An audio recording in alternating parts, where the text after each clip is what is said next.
He hears his own heartbeat. Thump, thump, thump, thump. The metal of the Amtrak vibrates under his feet. The air smells like diesel and sweat and vomit. Men are packed so tight nobody can sit. They stand shoulder to shoulder, helmets touching, breathing each other's air. Some men cry, some men pray. Most men stare at nothing. The engine screams. The boat bounces over waves. Nobody talks about what is coming.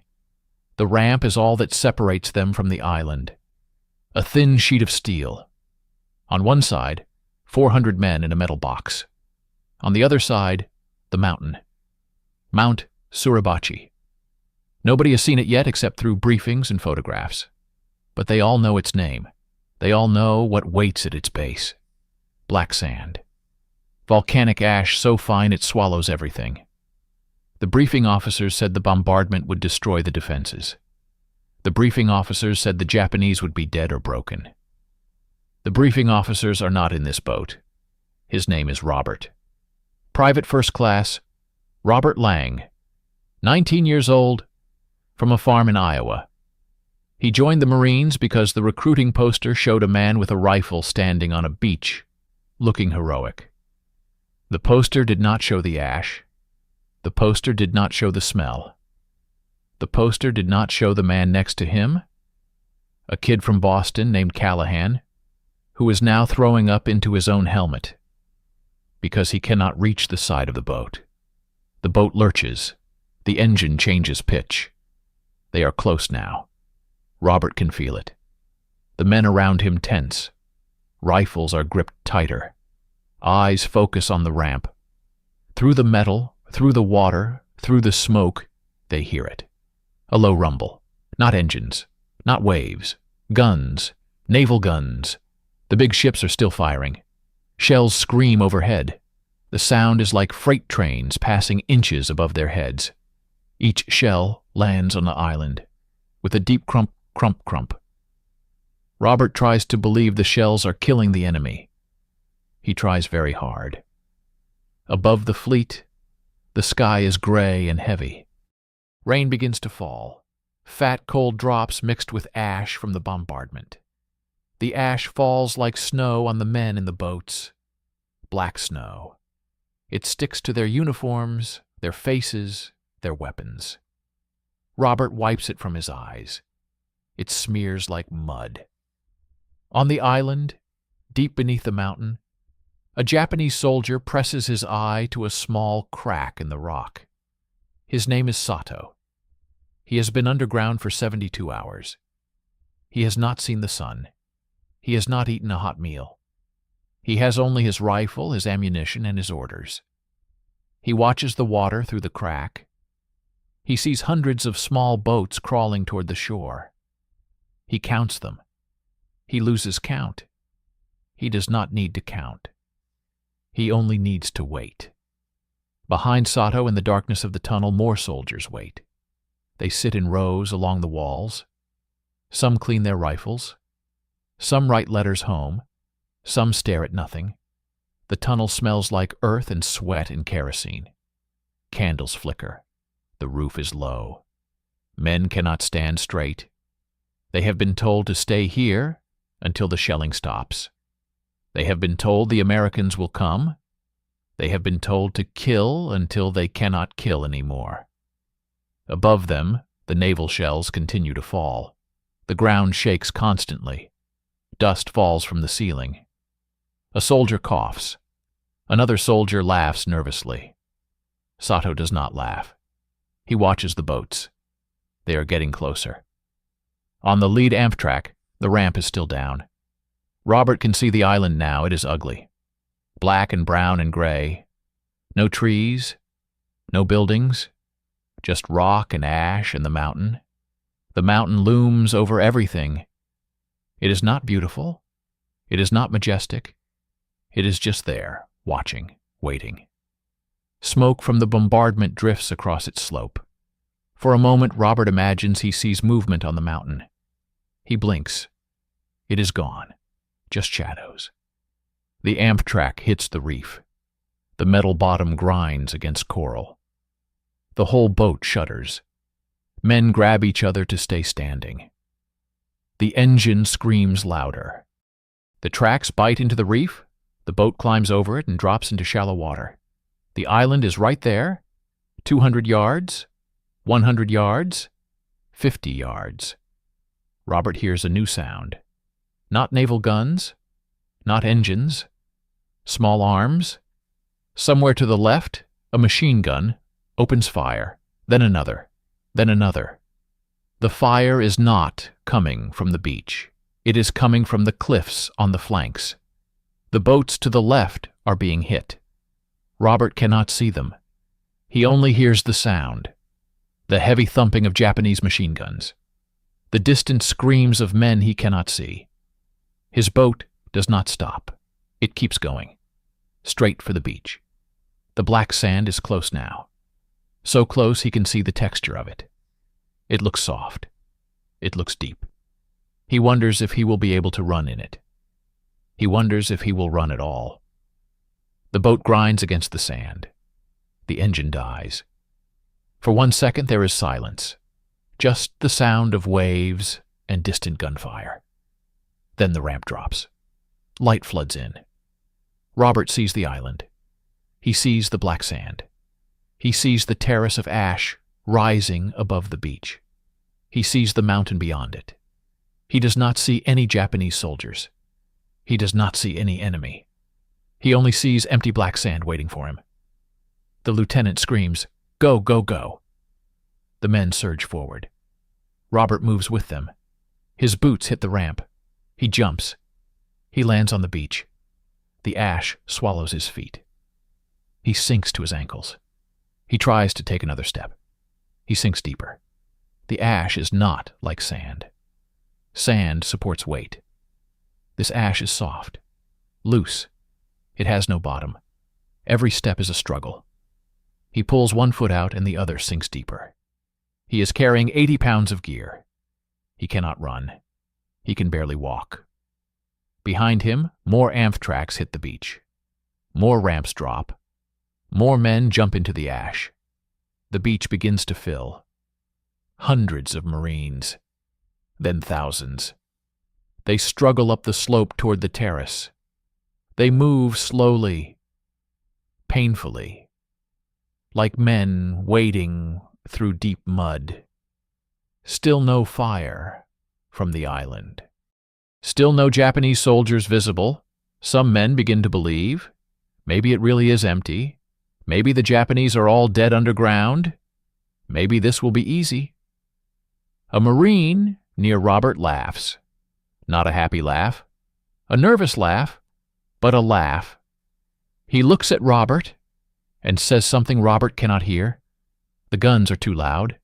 The naval shells are still falling. But Robert sees his mouth move. He sees him smile. Then the world stops. The first shell lands in the middle of the beach.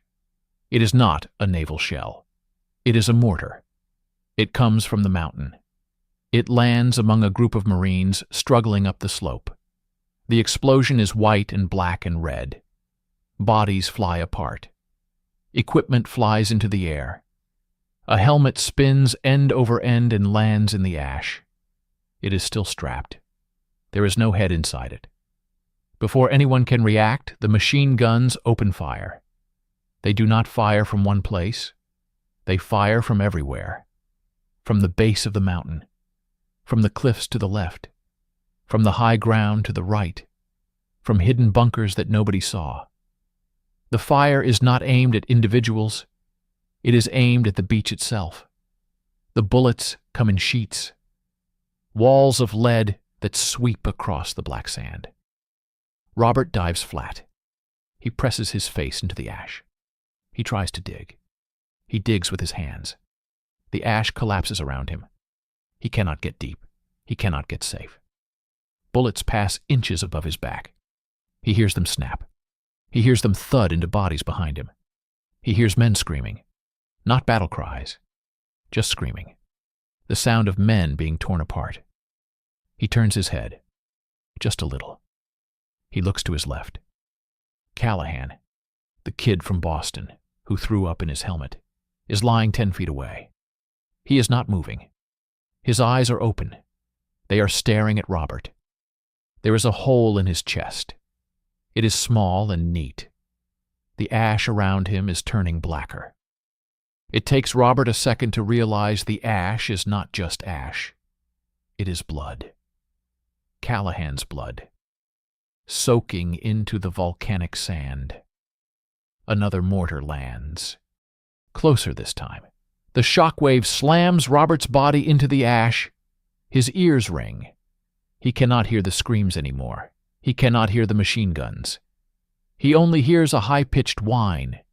He looks up. The beach is a nightmare. Bodies everywhere. Some whole, some in pieces. Men crawling, men dragging themselves. Men with no legs trying to load their rifles. The black sand is red now. Patches of red spreading everywhere. And still, Robert cannot see a single Japanese soldier. He stares at the mountain. He stares at the base where the machine gun fire comes from. He sees nothing. Only rock. Only holes in the rock. The enemy is invisible. The enemy is the mountain itself. On the mountain, deep inside it, Sato fires his rifle. He does not aim at individuals. He aims at the beach, at the mass of men. He loads another round. He fires. He loads another. He fires. Beside him, a machine gunner feeds belts of ammunition into a heavy gun. The gun is hot. The barrel glows. The gunner does not stop. He cannot stop. This is why they are here. This is the moment they have trained for. Behind Sato, in the tunnel, a runner appears. He speaks quickly. General Kuribayashi sends word. The beaches are full. The killing is good. Every soldier must kill 10 Americans, 10 each. That is the order. Sato nods. He turns back to his firing slit. He looks at the beach. He counts the bodies. He has killed 3 so far, maybe 4. He needs more. He loads another round. On the beach, Robert finally moves. He cannot stay here. If he stays, he dies. The mortars are walking across the sand. They are getting closer. He has to go forward. Forward to the terrace. Forward to the base of the mountain. Forward to the enemy he cannot see. He stands up. His legs shake. His rifle is caked with ash. He does not clean it. He runs, or tries to run. The ash pulls at his feet. Each step is a battle. He passes bodies. He passes a man sitting upright, holding his own intestines in his hands, staring at them with a confused expression. He passes a man with no face. He passes a man who is just a torso. He reaches the terrace. It is a wall of black ash several feet high. He throws himself against it. He is not alone. Dozens of other Marines press into the ash wall. They dig. They burrow. They try to get cover. The machine gun fire passes over their heads. The mortars keep falling. A Marine next to Robert is hit. A mortar fragment tears through his neck. He does not scream. He just drops. His blood sprays across Robert's face. It is warm. It is wet. Robert wipes it from his eyes. He does not think about it. He cannot think. He only digs. He digs into the ash with his bare hands. He digs until his fingers bleed. He digs until he has a small hole to hide in. He looks back at the beach. The water is full of burning amphtrax. Men are still coming. They keep coming. The second wave, the third wave, they land in the same meat grinder. They step off the ramps into the same fire. They die the same deaths. But they keep coming. Because there is nowhere else to go. Because the Navy will not stop. Because the orders are clear. Take the beach. Take the island. Take the mountain. Robert looks up at the mountain. It rises above him, black and silent. Smoke drifts from its base. The mountain is not a mountain. It is a fortress. It is a tomb. It is waiting for all of them. He loads his rifle. He checks his ammunition. He has not fired a single shot. He has not seen a single enemy, but he knows they are there. He can feel them. Thousands of them. Buried in the rock, watching him, waiting for him to move. The sun is higher now. The morning is ending. The beach is covered in smoke and blood and bodies. The battle for Iwo Jima is 5 hours old. It will last 36 more days. Robert does not know this. He only knows he is still alive. He only knows he has to move forward. He only knows the mountain is hungry, and it is not finished eating. He does not know how long he has been pressed against the terrace. Minutes. Hours. Time means nothing here. The sun is higher, but the smoke is thicker. Black smoke from burning amp tracks. Gray smoke from naval shells. White smoke from smoke pots laid down by the first wave. The beach is a factory of death. The raw material is men. The product is corpses. Robert's hands shake. He cannot stop them. His fingers are raw from digging. His face is caked with ash and blood. None of it his own. He does not know whose blood it is. He does not want to know. He only knows he is still breathing. He only knows the mountain is still there, still watching, still hungry. To his right, a Marine digs frantically into the ash. He is young, younger than Robert. 17, maybe. Lied about his age to get in. His eyes are wide, too wide. He digs and digs and digs. He does not stop. He does not look up. He just digs. Robert wants to tell him to stop, to save his strength, but he cannot speak. His throat is dry. His voice is gone. A mortar lands 10 feet away. The shock wave slams Robert's body into the ash. The young Marine stops digging. He looks at where his left hand used to be. It is gone. Just a stump. Just blood. He looks at Robert. His mouth opens. He tries to scream. No sound comes out. Then he falls forward into the ash. He does not get up. Robert turns away. He cannot look. He presses his face into the ash. He breathes through his teeth. The ash gets in his mouth. It tastes like dirt and metal and something else. Something sweet. He does not think about what makes it sweet. The machine guns never stop. They have been firing for hours. The sound is not separate shots anymore. It is one long, continuous roar. The Japanese gunners do not conserve ammunition. They do not need to. They have been stockpiling for months. Every bunker is full. Every tunnel is lined with boxes of bullets.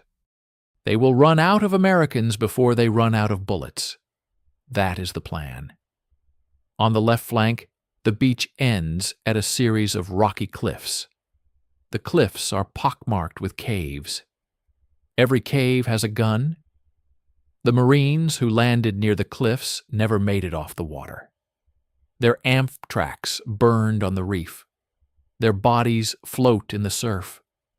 The waves push them back and forth, like they are trying to decide what to do with them.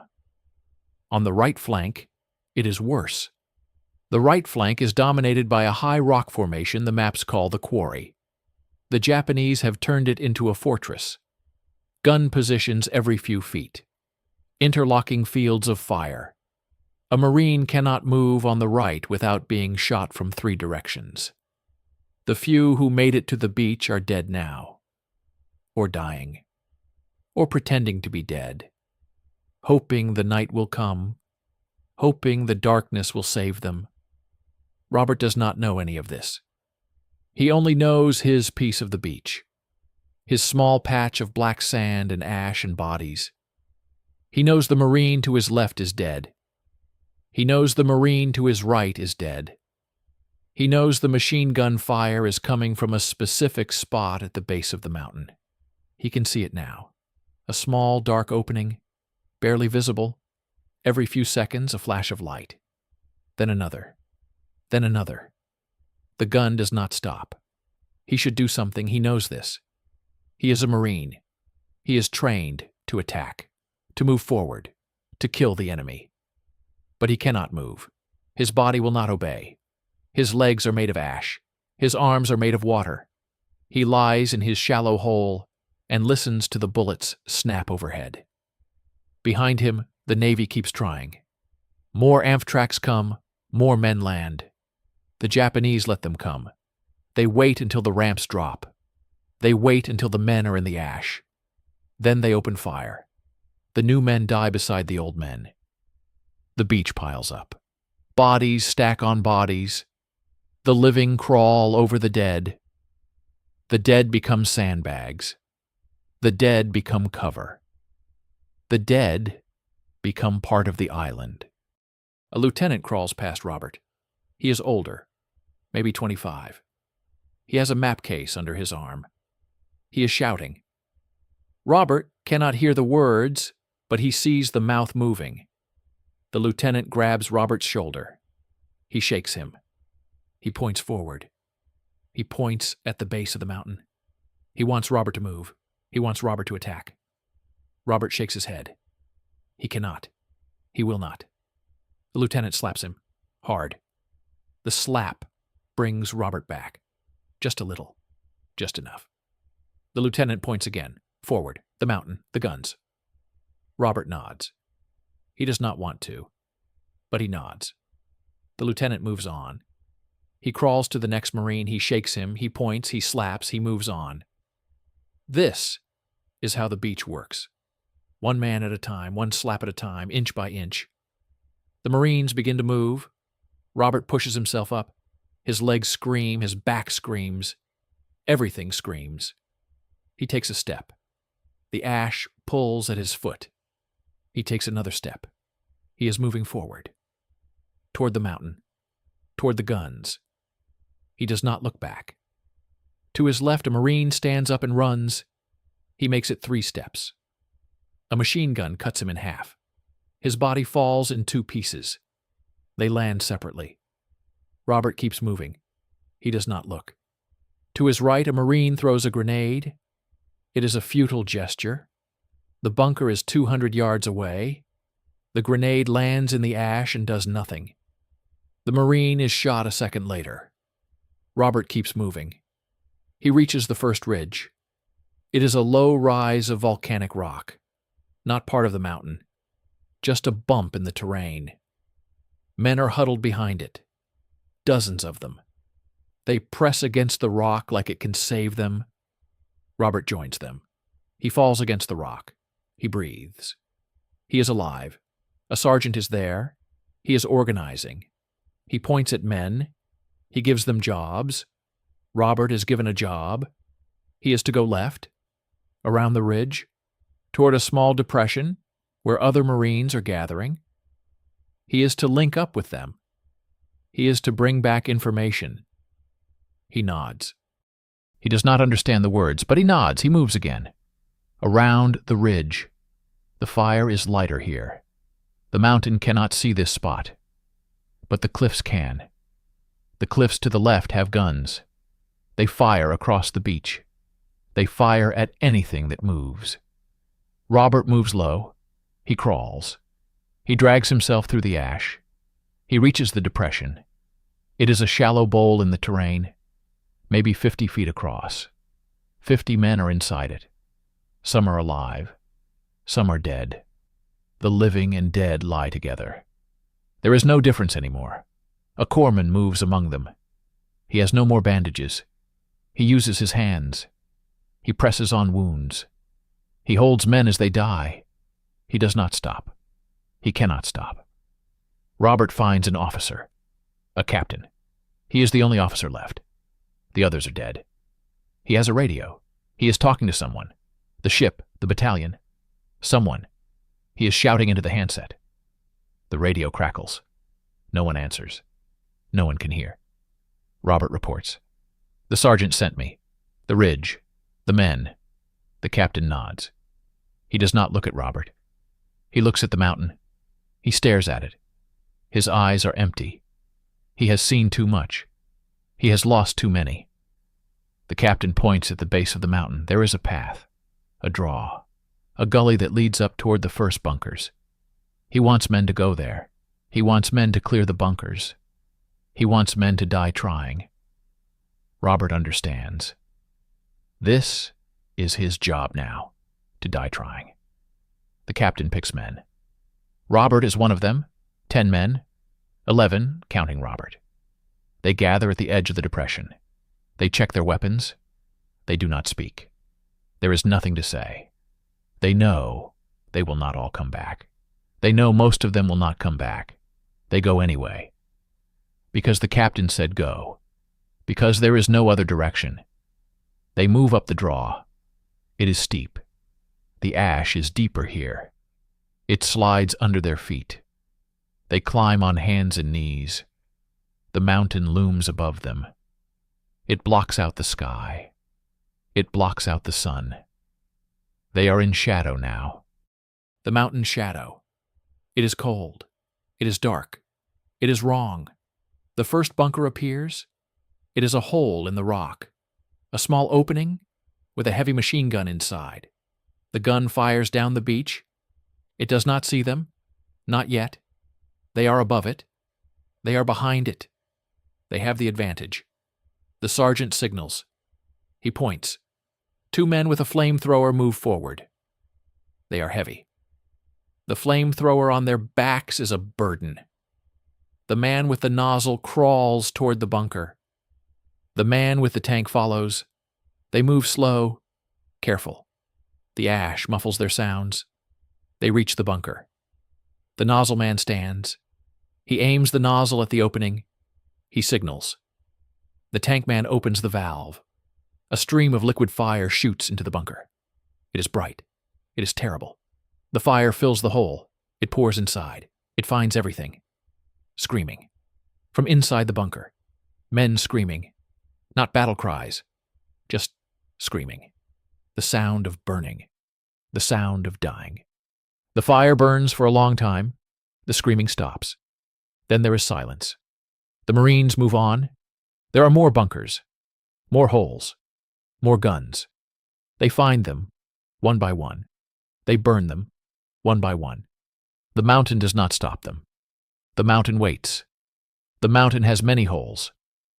Robert is not with the flamethrower team. He is behind them. He is watching the flanks. He is watching for counterattack. The Japanese do not counterattack.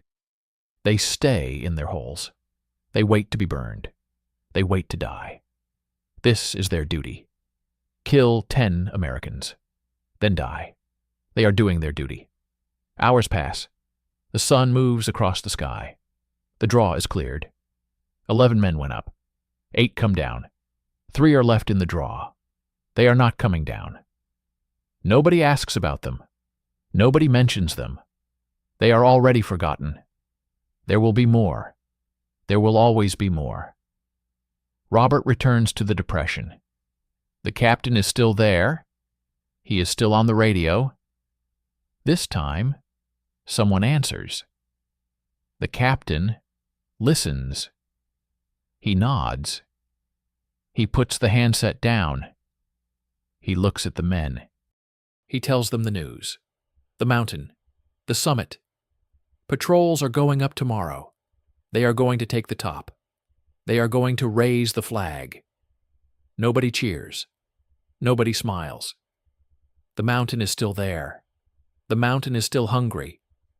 The mountain has eaten 3 of their men in one small draw.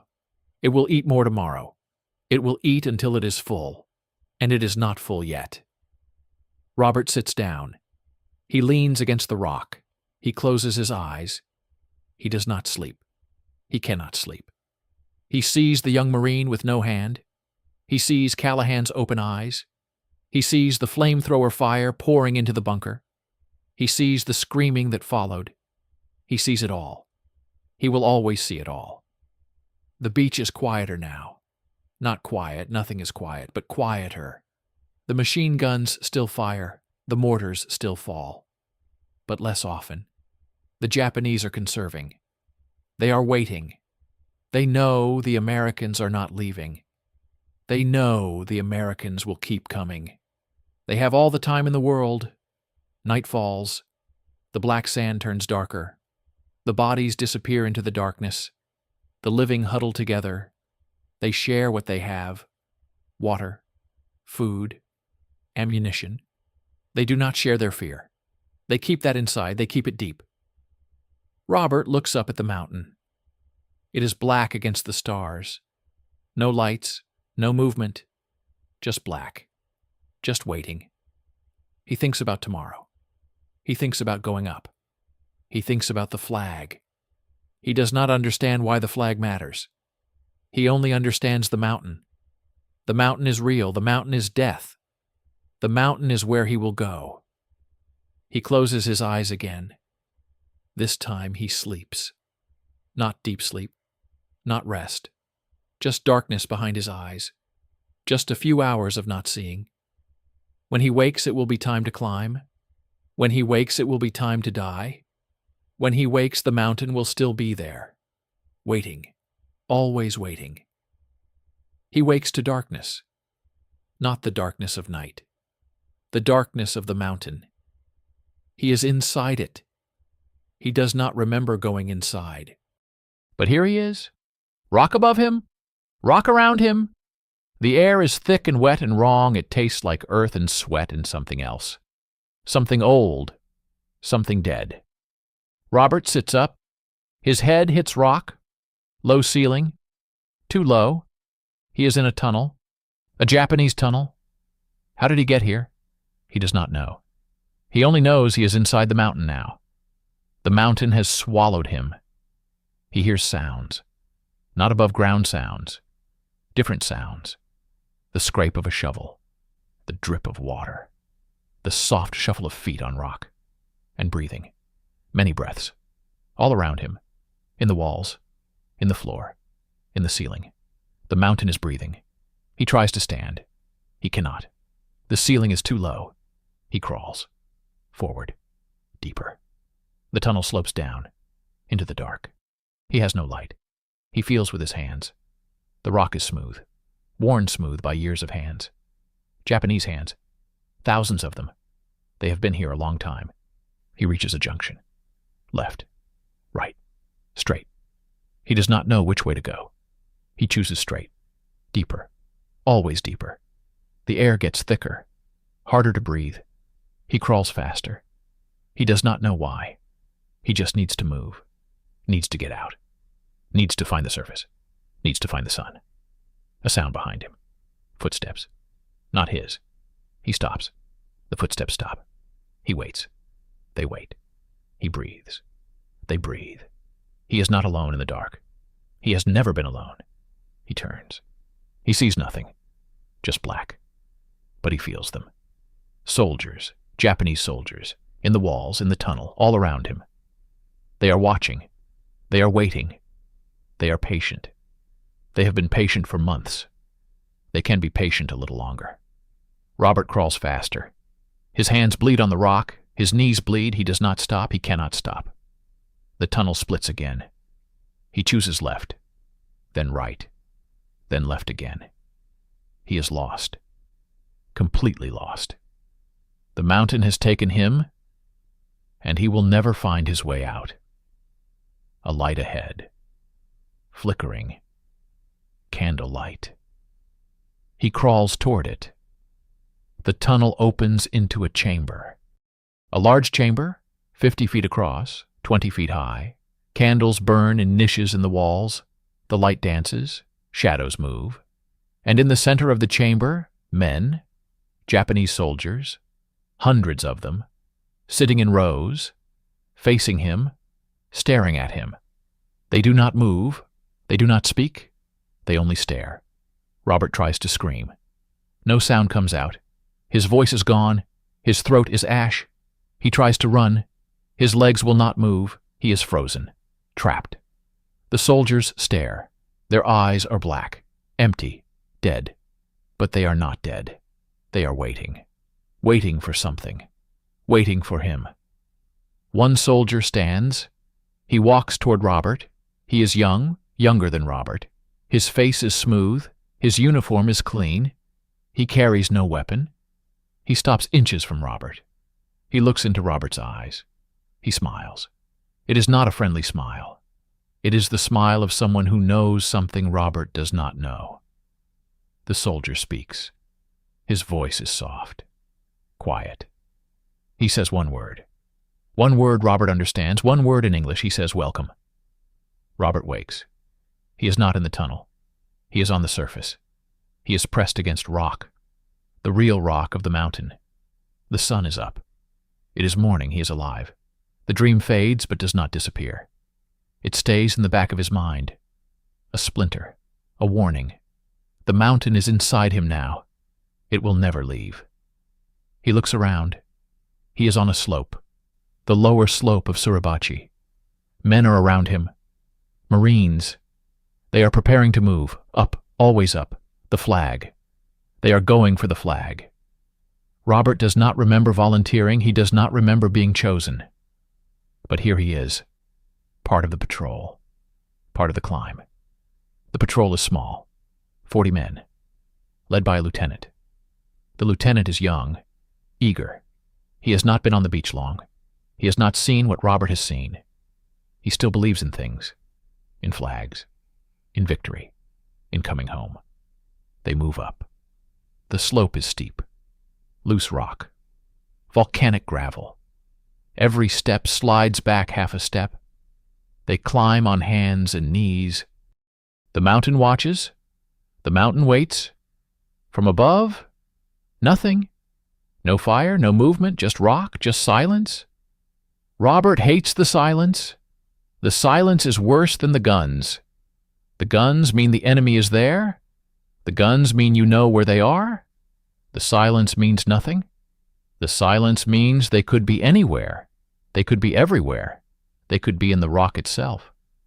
They reach a ledge, a flat spot, big enough for the patrol to rest. The lieutenant calls a halt. Men sit. They drink water. They check weapons. They do not speak. Nobody speaks anymore. Speaking draws attention. Speaking gets you killed. Robert sits apart. He looks down. The beach is far below. Small, distant. He can see the whole thing. The black sand. The burning amp tracks. The bodies. Thousands of tiny specks that are men. Some moving. Some still. From up here, it looks like an anthill. A disturbed anthill. Ants crawling everywhere. Ants dying everywhere. Ants meaning nothing. He looks up. The summit is close. He can see it. The top of the mountain. The crater. That is where they are going. That is where the flag will go. That is where the photographers will take their pictures. That is where the story will be made. He does not care about the story.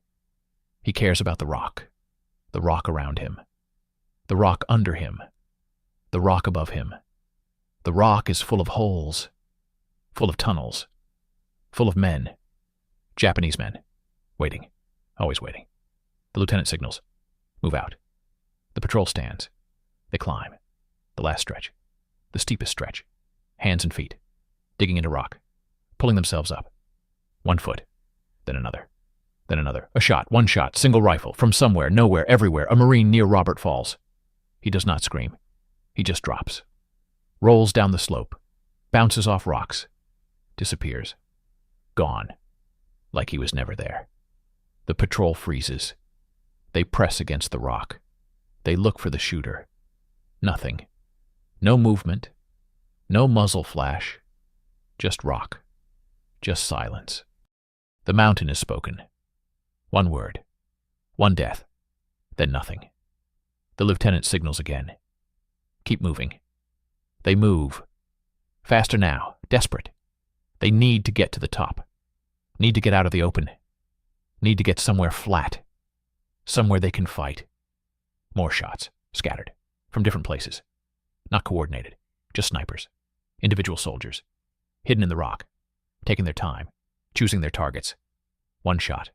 1 death. Then silence. Then another shot. Another death. Men fall. 3, 4, 5. They roll down the slope. They bounce. They stop. They do not get up. The patrol does not stop. They cannot stop. Stopping means dying. Moving means maybe living. Robert climbs. He does not think. He just climbs. His hands find holds. His feet find holds. He pulls, he pushes, he climbs. The summit is close. So close. 50 feet. 40. 30. A machine gun opens fire. Not from above. From the side. From a cave. Hidden behind a rock. The patrol is caught, exposed, no cover, nowhere to go. Men dive flat. Men press into the rock. Men die. Robert throws himself behind a boulder. It is small. Too small. His feet stick out. His pack sticks out. He curls into a ball. Makes himself small. Makes himself nothing. The bullets hit the rock. Chips fly. Cut his face. He does not move.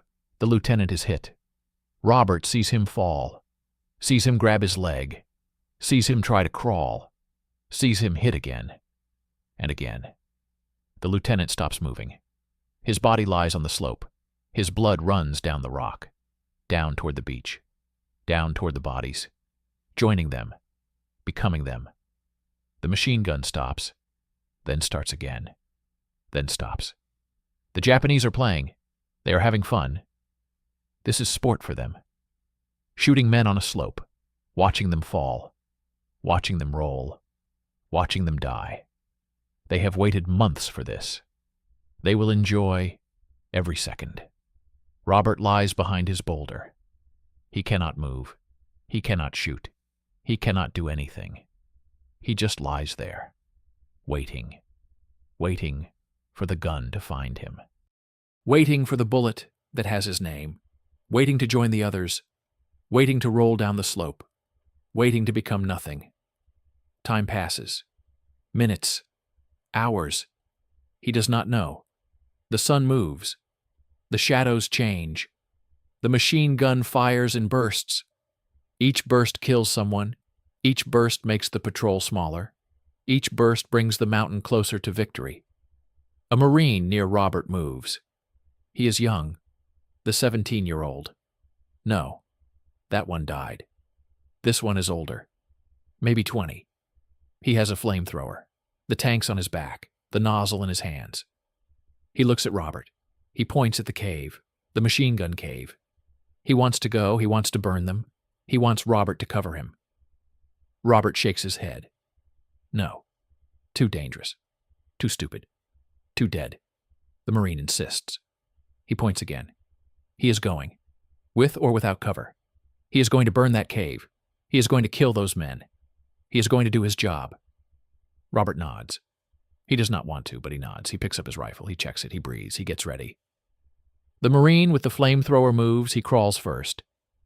Slow. Careful. Using rocks for cover. Getting closer to the cave.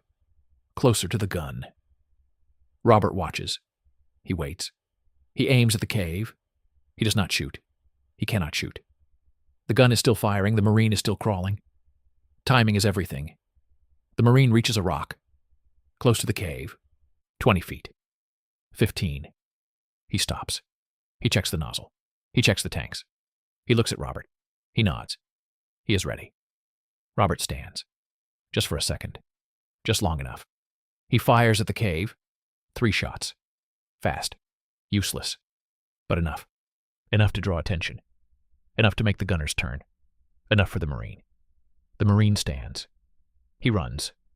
3 steps. 4. He reaches the cave. He aims the nozzle inside. He opens the valve. Fire. Liquid fire. Beautiful fire. Terrible fire. It fills the cave. It pours inside. It finds everything. It burns everything. Screaming. From inside. Many screams. All at once. The screams of burning men. The screams of dying men. The screams of men who know they are going to hell. The Marine with the flamethrower does not stop. He keeps firing. He keeps burning. He empties both tanks into the cave. He burns everything. He burns until there is nothing left to burn. Then he stops. He falls. He is hit. From somewhere else. Another cave. Another gun. The Marine lies on the rock. His flamethrower empty. His job done. His life ending. He looks at Robert. He smiles. Just a little, just enough. Then his eyes go blank. Then he is gone. Robert does not move. He cannot move. He watches the marine. He watches the cave. He watches the smoke pour out. Black smoke. Thick smoke. Smoke that smells like burning meat. He breathes it. It fills his lungs. It becomes part of him. He will never forget that smell. Never. The patrol moves again. The survivors. There are not many left. 15, maybe fewer. They climb, past the cave, past the bodies, past the burning. They climb. The summit is close. So close. 10 feet. 5. Robert reaches the top. He pulls himself over the edge. He lies on flat ground. The crater. The summit of Suribachi. He made it. He is alive. He does not understand how, but he is alive. Other men join him. They lie on the ground. They breathe. They do not speak. They look at each other. They count. 12. 13. 14. 14 men out of 40. 14 men on top of the mountain. 14 men who climbed through hell and lived. Below them, the island spreads out. The beaches. The ships. The war. It looks small from up here. Small and far away. Like it belongs to someone else, like it is not real. But the mountain is real. The mountain is under them, around them, inside them. The mountain is full of dead men. Japanese dead, American dead, all mixed together, all part of the same rock now, all part of the same mountain. Robert stands. He walks to the edge of the crater. He looks down. Into the hole. Into the volcano. It is empty. Just rock. Just depth. Just darkness. But he knows. He knows the darkness is not empty. The darkness is full. Full of tunnels. Full of men. Full of waiting. They are not done. The mountain is not done. The summit is theirs. But the mountain is not. The mountain is still full. The mountain is still hungry. The mountain will keep eating. Long after the flag goes up. Long after the pictures are taken. Long after the world moves on. Robert turns away from the crater. He looks at the other men. They are getting ready. Getting ready for the flag. Getting ready for the ceremony. Getting ready for the moment that will make them famous. He does not want to be famous. He wants to go home. He wants to forget. He wants to unsee what he has seen. But he knows. He will never go home. Not really. Part of him will always be here. On this mountain. In this rock. In this darkness. The mountain has taken him. The mountain will keep him. Forever. The flag goes up in the morning. Not the famous one. Not the one the world will see. A different flag. Smaller. Poorer. Brought up by the first patrol. Because someone thought it might matter. Because someone thought the men on the beach needed to see something. Because someone understood that men die better when they have something to die for. Robert watches it happen. He stands on the edge of the crater. He watches a lieutenant and a few men tie a small flag to a piece of pipe. They found the pipe somewhere. A length of Japanese water pipe. Abandoned. Useless. Now it is a flagpole. Now it is the most important thing on the island. The flag goes up. It catches the wind. It snaps. It flies. For a moment, everything stops. The guns on the beach go quiet. The ships in the harbor blow their horns. Men cheer. Thousands of men. Cheering a small piece of cloth on a piece of pipe. Cheering because they need something to cheer for. Cheering because if they stop cheering, they might start screaming. Robert does not cheer. He watches the flag. He watches it flap. He thinks about the men who died to get it here. He thinks about the Marine with the flamethrower. He thinks about Callahan. He thinks about the young one with no hand. He thinks about all of them. They are not cheering. They are dead. The flag means nothing to them. Below, on the beach, men see the flag. They point. They shout. They cry. Some fall to their knees. Some pray. Some just stand and stare. The flag means something different to each of them. To some, it means victory. To some, it means home. To some, it means their suffering has meaning. To some, it means they might live. On the ships, officers watch through binoculars. They nod. They smile. They make notes. The flag is good. The flag is morale. The flag is exactly what they needed. But it is too small. Too small to be seen from far away. Too small for the photographs. Too small for the newspapers. They need a bigger flag. A better flag. A flag the whole world can see. The word comes down. Find a bigger flag. Find one now. Send it up the mountain. Replace the small flag with a big one. Make it happen. On the summit, Robert does not know this yet. He only knows the small flag flies. He only knows the men around him are smiling. He only knows, for the first time since the beach, someone laughs. A real laugh. Not nervous. Not crazy. Just a laugh. It sounds strange. Wrong. Like music in a slaughterhouse. Hours pass. The men on the summit rest. They eat. They drink. They clean their weapons. They wait. They do not know what they are waiting for. But they wait. The mountain is quiet. Too quiet. The Japanese below them are still there. Still alive. Still waiting. But they do not attack. They do not fire. They just wait. Like the mountain itself. Patient. Eternal. Hungry. In the afternoon, a runner comes up the slope. He is young, breathless. He has a message.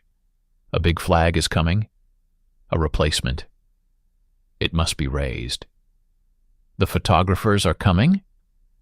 The world is watching. Make it happen. Robert hears the message. He does not understand. Why replace the flag? The flag is fine. The flag is already here. The flag already means something. But he does not argue. He does not say anything. He just watches. He waits. He learns long ago that arguing changes nothing. The war does what it wants. The mountain does what it wants. Men just follow. The big flag arrives. 6 men carry it up the slope. It is huge, heavy, made for a ship, not a mountain. It comes in a bag. They lay it on the ground. They untie it. It unfolds. It is beautiful. Perfect. Nothing like the small, dirty flag that already flies. The men on the summit gather. They look at the big flag. They look at the small flag. They understand what is happening. The small flag is not good enough. The small flag will be replaced. The small flag will be forgotten. The small flag will go in a bag and be taken away, while the big flag flies forever. Nobody says anything. Nobody protests. They just do what they're told. That is their job. That is what Marines do. The photographer arrives. His name is Joe. He is short, older than the men. He carries a heavy camera. He has seen many battles. He knows what matters. He knows this moment matters. He climbs to the summit. He sets up his camera. He waits. The men prepare. They find a new pole, a heavier pole, longer, stronger. They attach the big flag. They get ready. They stand around the pole. They wait for the signal. Robert watches. He is not part of this. He stands apart, on the edge, watching. He sees the men. 6 of them, strangers to him. They are not the ones who climbed, not the ones who fought, not the ones who died. They are just men who carried a flag up a mountain. They will be famous. The ones who died will be nothing. The photographer signals. Raise it. The men lift the pole. They push it into the ground. They steady it. The big flag catches the wind. It spreads. It flies. It is beautiful. It is perfect. It is exactly what the world wants to see. The photographer takes the picture. Click. 1 moment. Frozen. 6 men struggling to raise a pole. The flag half unfurled. The wind catching it. The mountain behind them, the sky above. Click. The most famous photograph ever taken. Click. A moment that will last forever. Click. A lie that will become truth. Robert watches. He sees the men pose. They do not know they are posing. They are just doing their job. But they are posing. Standing straight. Looking heroic. Looking like winners. Looking like the war's almost over. Looking like everything is fine. Robert wants to scream. He wants to tell them. Tell them the war is not over. Tell them the mountain is still full. Tell them the Japanese are still waiting. Tell them the beach is still covered in bodies. Tell them the small flag meant more. Tell them this big flag is a lie. But he says nothing. He just watches. He watches the photographer pack up.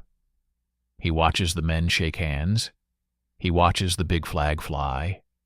He watches the small flag get folded and put in a bag. He watches history happen. And he feels nothing. Below, on the beach, men see the big flag. They cheer again. Louder this time. The big flag is visible from everywhere, from the beach, from the ships, from the whole island. It waves, it flaps. It means victory. It means the mountain is taken. It means the worst is over. They are wrong. The worst is not over. The worst is just beginning. The mountain is taken. But the island is not. The island stretches north. Miles of rock and tunnels and caves and guns. Thousands of Japanese soldiers still underground. Still waiting. Still patient. Still following Kuribayashi's orders. Kill 10 Americans each, then die. On the summit, Robert knows this. He looks north. He sees the rest of the island. Flat. Rocky. Desolate.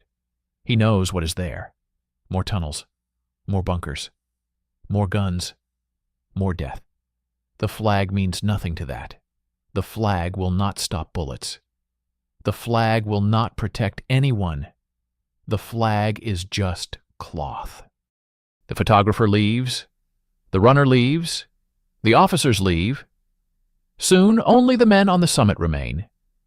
The ones who will stay. The ones who will hold the mountain. The ones who will wait for the next attack. Robert sits down. He leans against a rock. He looks at the flag.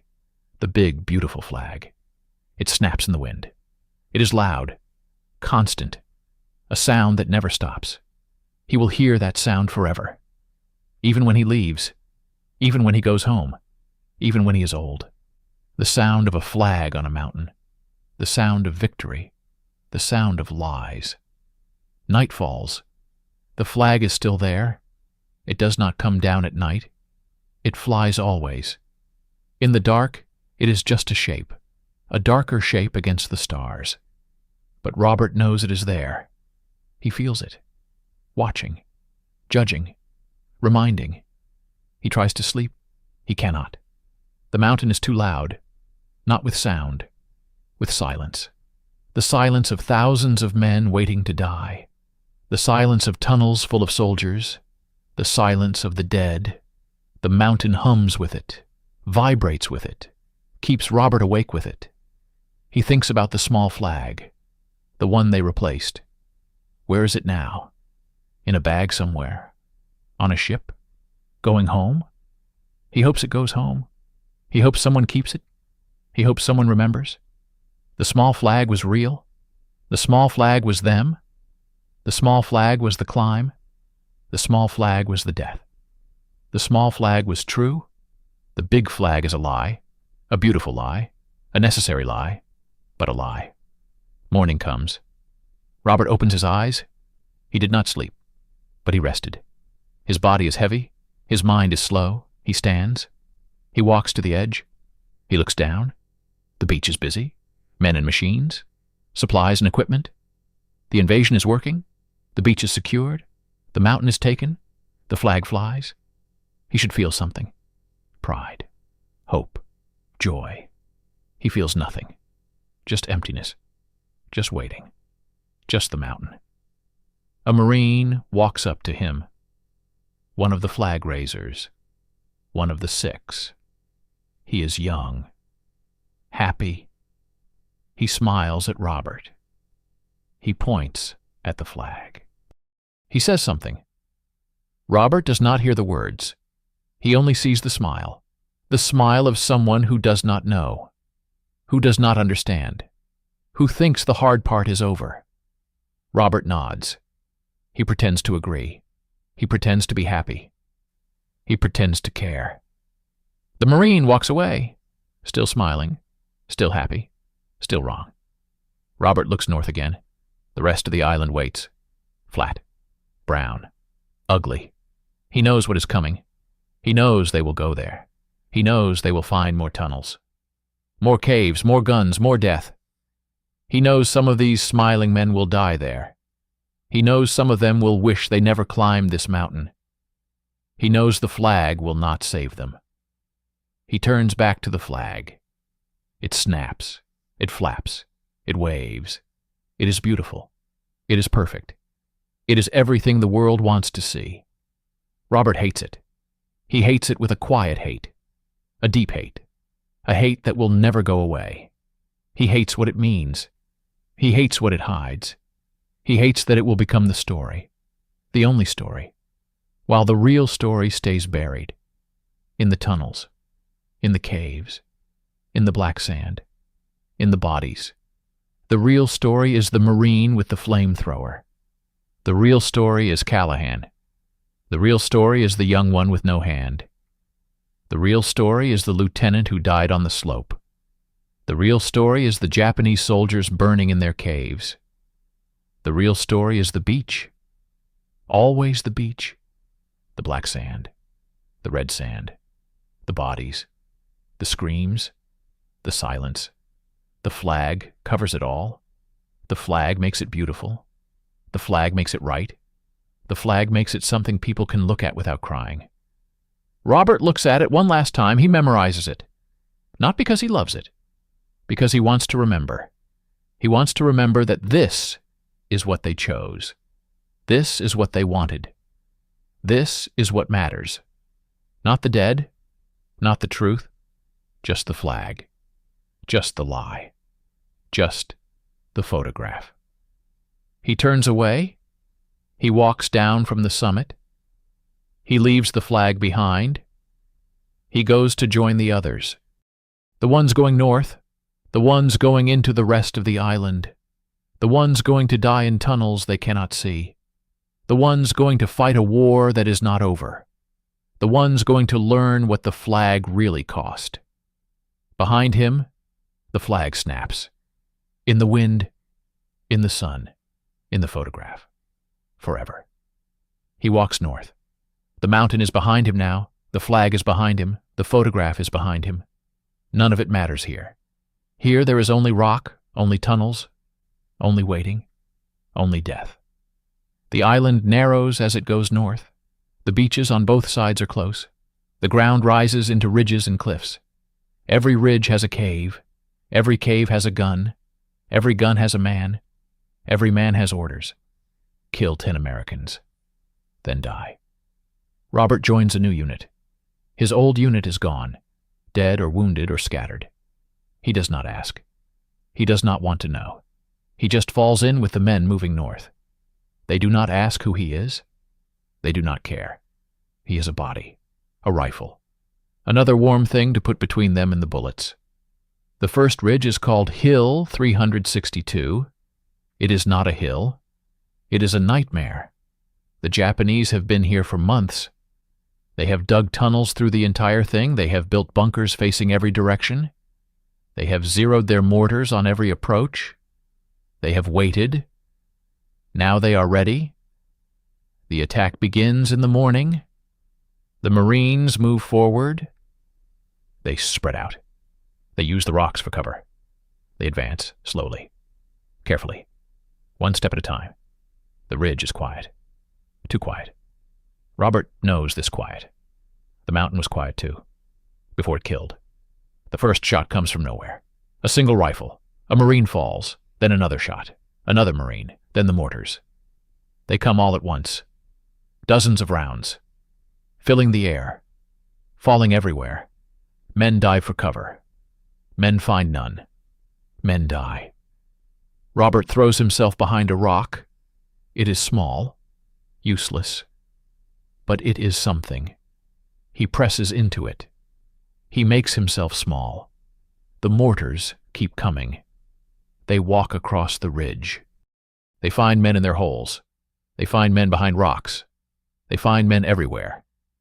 A Marine near Robert is hit. Not by shrapnel, by something worse. A mortar lands directly on him. He is there, then he is not. Just a hole, just smoke, just pieces. Robert does not look. He does not need to look. He has seen it before. He will see it again. The mortars stop. The machine guns start. From the ridge, from the caves, from everywhere. The fire is heavy, continuous. Men cannot lift their heads. Men cannot move. Men lie in the dirt and wait for night. Robert waits. He lies behind his rock. He listens to the bullets snap overhead. He listens to men scream. He listens to the sounds of dying. He does not move. He cannot move. Moving is death. Staying is maybe life. Hours pass. The sun moves. The shadows grow. The firing continues. The Japanese do not stop. They do not need to stop. They have ammunition for weeks. They have food for months. They have water in the tunnels. They can wait forever. Night comes. The firing stops. Not completely. Occasional shots. Occasional mortars. But mostly quiet. The Marines move. They drag the wounded back. They count the dead. They prepare for tomorrow. Tomorrow will be the same. Tomorrow will be worse. Robert helps drag the wounded. He does not know their names. He does not ask. He just grabs and pulls. Arms, legs, clothing, whatever he can hold. He pulls them back to the aid station. He leaves them there. He goes back for more. He does this all night. He does not sleep. He does not eat. He just pulls. By morning, his hands are raw. His back is broken. His mind is empty, but he is alive. He does not understand why. He does not question it. He just is. The second day is the same. The third day is the same. The fourth day is the same. Each day, they move forward a few feet. Each day, men die. Each day, the tunnels stay full. Each day, the Japanese wait. Each day, Robert survives. He learns things. He learns that the tunnels connect. That the Japanese can move underground for miles. That they can pop up behind you. That they can disappear before you shoot. That they are ghosts. That they are everywhere. That they are nowhere. He learns that flamethrowers are the only answer. That fire is the only thing that clears a tunnel. That burning men scream the same in any language. That the smell never goes away. That you carry it with you forever. He learns that the Japanese do not surrender. That they would rather die, that they do die, thousands of them in their tunnels, in their caves, in their holes. They die and they take Americans with them. Always. 1 for 10. That was the order. They follow it to the end. Weeks pass. Robert loses count. The days blend together, each one the same. Attack, die, wait, attack again. The island shrinks. The Japanese are pushed north, into the narrow end, into the last ridges, into the final caves. Kuribayashi is still there. Somewhere, in a tunnel, giving orders, planning, waiting. He knows the end is close. He knows he will not leave this island. He knows his men will not leave. But he will make it cost. He will make it cost everything. The Marines know this too. They have learned to hate this island, to hate the rock, to hate the tunnels, to hate the caves, to hate the Japanese, to hate themselves. They do not talk about home anymore. They do not talk about after. There is no after. There is only the island, only the fight, only the next tunnel, only the next death. Robert stops feeling. He cannot feel. Feeling is dangerous. Feeling makes you slow. Feeling makes you careless. Feeling gets you killed. He becomes a machine. He moves when told. He shoots when aimed. He eats when food appears. He sleeps when his body stops. He does not think. He does not remember. He does not hope. The final ridges are the worst. The Japanese have concentrated here. All the survivors. All the guns. All the ammunition. They know it is the end. They will make it an end worth remembering. The attack goes in, thousands of Marines, moving forward, into the fire. The Japanese fight from every hole, every rock, every crack. They do not retreat. They do not surrender. They just fight and die and kill. Robert moves with the line. He does not think. He just moves. He sees a cave. He throws a grenade. He keeps moving. He sees a Japanese soldier. He shoots. He keeps moving. He sees a Marine fall. He steps over him. He keeps moving. The line reaches the top of the last ridge. Below, the ocean. The end of the island. The Japanese are trapped. They have nowhere to go. They fight anyway. From the cliffs. From the caves. From the rocks. They fight until they are dead. Then they are silent. Kuribayashi's last message is sent. He tells Tokyo the battle is lost. He thanks his men. He apologizes for not winning. He says he will fight to the end. He signs it. Then he goes silent. His body is never found. He disappears into the tunnels, into the rock, into the mountain. He becomes part of the island. Like all the rest, the fighting does not stop with his silence. It continues for days. Small pockets. Last stands. Men who will not quit. Men who will not surrender. Men who will die in holes. The Marines clear them. One by one.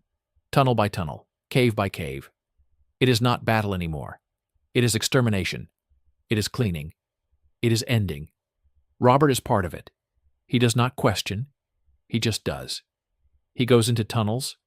He throws grenades. He fires his rifle. He watches men die. Japanese men. American men. It does not matter anymore. They all die. They all become rock. They all become nothing. The last day comes. March 26th. 36 days after the first landing. The island is declared secure. There are still Japanese alive. There are always still Japanese alive. But the fighting is over. The battle is won. The flag still flies on Suribachi. The photograph is famous. The world celebrates. Robert stands on the north end of the island. He looks at the ocean. It is blue, calm, beautiful. It does not care. It does not know. It just is. Like the rock, like the tunnels, like the dead. He tries to remember. He tries to remember what it felt like before the beach, before the mountain, before the tunnels, before the fire, before the screaming. He cannot. That man is gone. That man died somewhere. On the beach. On the slope. In a cave. That man is not him. He is someone else now. Someone who cannot feel. Someone who cannot cry. Someone who cannot go home. Someone who will carry the island forever. In his lungs. In his skin. In his mind. In his dreams. In his nightmares. He walks back across the island. Past the ridges. Past the caves. Past the tunnels. Past the places where men died. Thousands of them. Americans. Japanese. All mixed now. All part of the same ground. All part of the same story. He reaches the mountain. Suribachi.